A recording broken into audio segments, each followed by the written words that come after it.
Today, let's unravel the mysteries of the whispers of the abandoned house. Before we dive in, please subscribe to our channel for more spooky stories if you haven't already.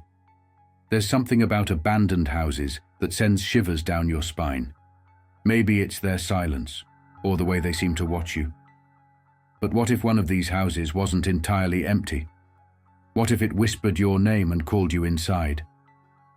Tonight, we'll uncover the chilling tale of the house that whispered, and the secrets it kept. This story begins on the edge of a small town, where an old house sat forgotten for decades. No one lived there, no one visited, and most importantly, no one dared to go inside.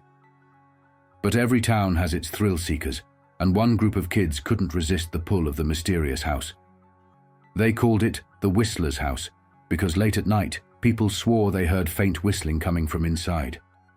Some said it was the wind through the broken windows, but others believed it was something far more sinister, a warning to stay away. One evening, just before sunset, the group decided to explore the house.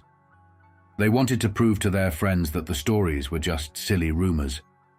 But as soon as they stepped inside, they felt it, the heavy, suffocating air that made their skin crawl. The house was eerily quiet, except for the sound of their footsteps on the creaky wooden floor. The walls were covered in peeling wallpaper, and an old, rotting chandelier hung from the ceiling. But what caught their attention was the sound, a faint, almost melodic whistling coming from upstairs. Some of them wanted to leave right then, but curiosity got the better of them. They followed the sound, climbing the stairs one by one. As they reached the second floor, the whistling stopped abruptly. The silence was so complete, they could hear their own hearts pounding. The hallway was lined with doors, each one slightly ajar. They decided to split up, each person checking a different room. One of them opened a door at the end of the hall and froze. Inside was a small, empty bedroom with a single chair in the corner. But what made their blood run cold was the mirror on the wall. The mirror didn't show their reflection. Instead, it showed the chair and someone sitting in it. A shadowy figure, staring back at them with hollow, empty eyes. They screamed, slamming the door shut and running back to the hallway. But the others had their own horrors to face.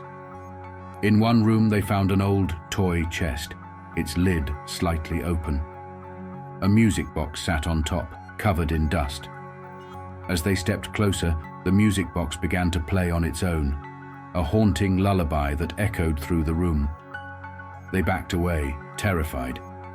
But the footprints kept coming, as if an invisible child was walking toward them.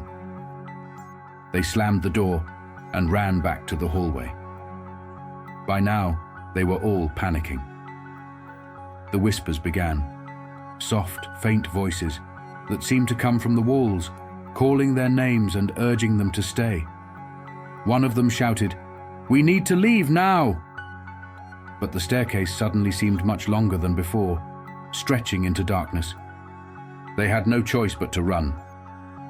The house felt alive, its walls closing in as the whispers grew louder, turning into laughter, deep, mocking laughter that echoed in their ears. They finally made it outside, gasping for air. When they looked back at the house, the whistling had started again, but this time it was louder, almost like it was taunting them. None of them ever spoke about what happened that night. They avoided the house completely, and over time the story faded into the town's lore. But some say the house still whispers. Late at night, people walking nearby have heard faint voices and that haunting whistling.